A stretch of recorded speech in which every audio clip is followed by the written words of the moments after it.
Iceland is often described as a place sculpted by fire and ice, a rugged wilderness of glaciers, volcanoes, lava fields, and steaming geothermal vents. But beneath this dramatic surface lies a truth far more unsettling. Iceland is not a stable piece of Earth's crust. It is literally being torn apart. Not slowly on geological timescales, but now within our lifetimes.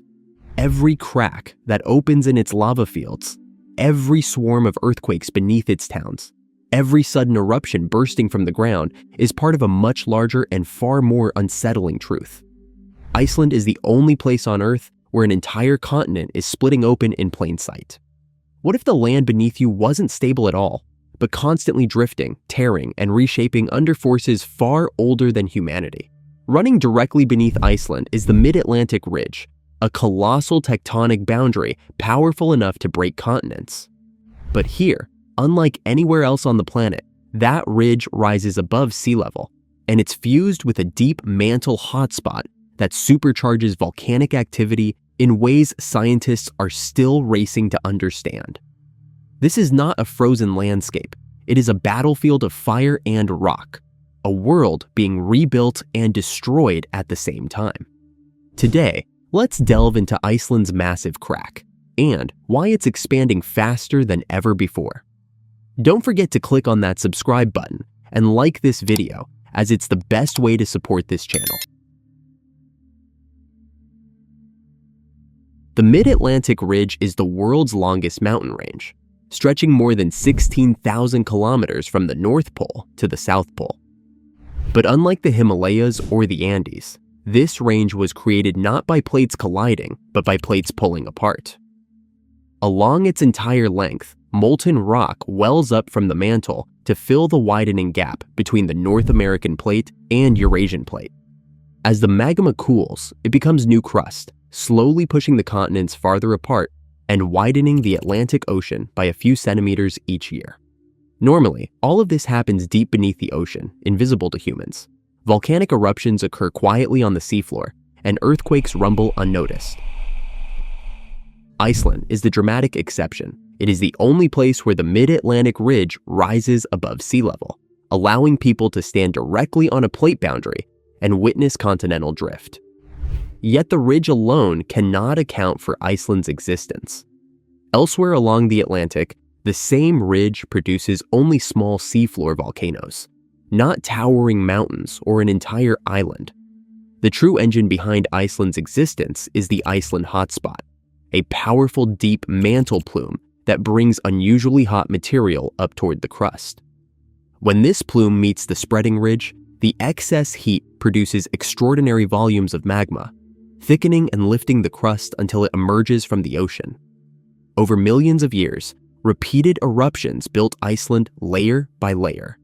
The interaction between the ridge and plume creates a geological feedback loop. Spreading invites magma upward, and rising magma weakens the crust further, accelerating rifting. This makes Iceland exceptionally volcanic and structurally unstable. The Mid-Atlantic Ridge does not cut through Iceland as a single line.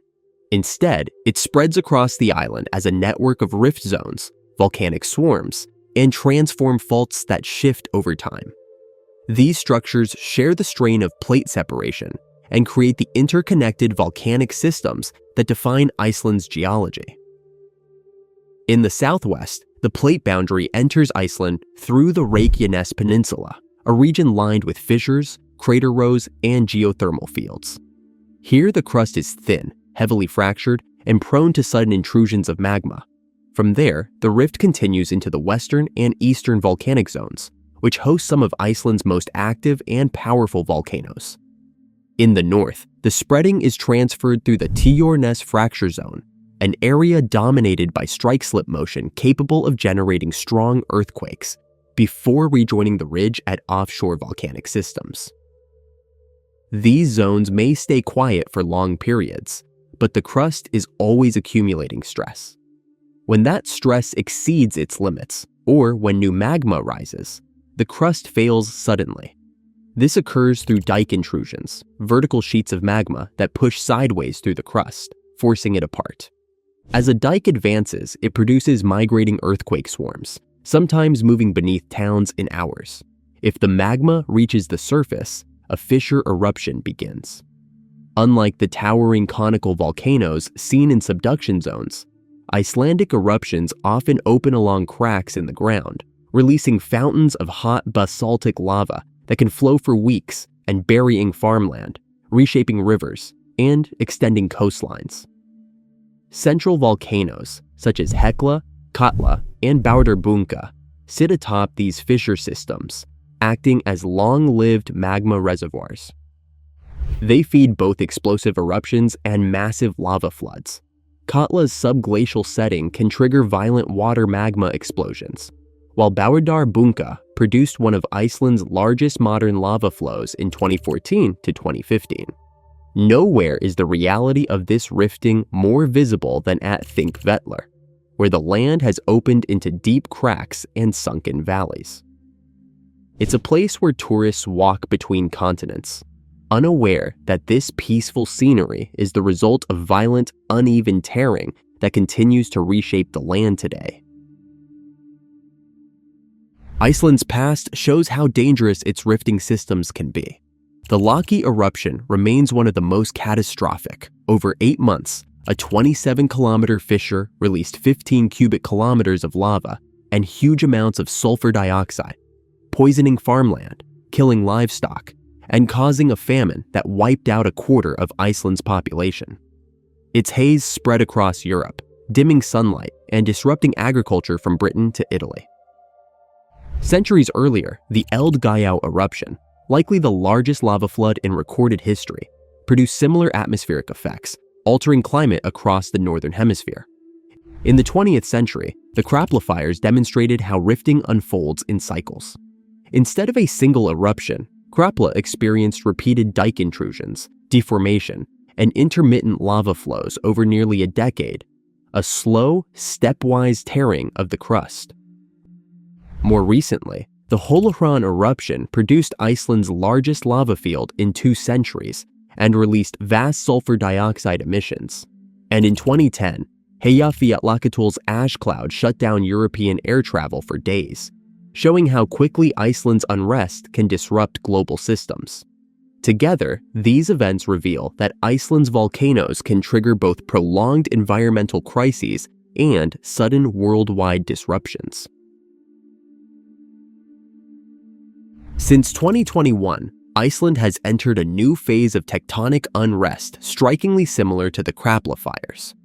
After nearly 800 years of quiet, the Reykjanes Peninsula reawakened with intense earthquake swarms, ground uplift, and visible deformation as magma gathered beneath the surface. Roads cracked, houses shook, and entire communities watched the land begin to shift. In December 2023, the Sunnukur crater Rho erupted, launching a sequence of eruptions that continued through 2024 and into 2025. Lava flows repeatedly threatened the town of Grindavik, forcing evacuations and damaging buildings and infrastructure. Geothermal installations near Svartsengi, critical to Iceland's electricity and hot water supply, came under direct threat as lava advanced across protective barriers. What most alarms scientists is the pattern. Every eruption has been triggered by a dike intrusion. Each intrusion redistributes stress to adjacent segments of the rift, and each stress transfer increases the likelihood of more activity. The region is behaving like a rift zone, entering a long-term activation cycle, one that may last decades. As the mid-Atlantic ridge continues tearing Iceland apart, the consequences will not be limited to remote lava fields. The country's critical infrastructure sits directly atop active rift zones. Highways cross fissure swarms. Power lines span earthquake-prone areas. Geothermal plants, lifelines for heating and electricity, are built directly above magma systems because their location must follow the heat. This creates significant vulnerabilities. A single dike intrusion could rupture pipelines or sever roads. A fissure eruption could cut off access to entire regions. Lava flows could overrun geothermal installations. Subglacial eruptions could generate sudden glacial floods capable of wiping out bridges within minutes. Air travel is especially exposed. Iceland sits along major transatlantic flight routes, and even a moderate ash-producing eruption could disrupt global aviation for days or weeks, as demonstrated in the 2010 event. Over longer timescales, Iceland's landscape will continue to shift. Entire valleys may be filled with lava. New volcanic systems may emerge. Parts of the island may uplift as others subside. Iceland is not approaching a single disaster. It is undergoing a permanent geological evolution. Iceland is one of the most heavily instrumented volcanic regions on Earth. Seismic networks record thousands of earthquakes with high precision. GPS stations track crustal shifts by millimeters, and INSAR satellites detect subtle ground deformation invisible to the eye. These tools let scientists watch magma migrate and pressurize beneath the island in real time. Yet, prediction remains uncertain. Magma can stall for years, stress can shift suddenly between rift segments, and eruptions often occur far from the most active seismic zones. Monitoring provides warnings, not guarantees. Iceland can be observed, but never controlled. This continual surveillance underscores a deeper truth. Iceland is undergoing the same rifting process that has shaped continents for billions of years. The mid-Atlantic ridge beneath it is alive, creeping, cracking, rupturing, and erupting in a slow but unstoppable cycle of creation and destruction. What happens here mirrors the early stages of the Red Sea and Africa's Great Rift Valley. Iceland is not simply changing, it is becoming something new. It is transitional ground, a preview of how oceans form and continents break apart, a reminder that the solid Earth is only temporarily solid.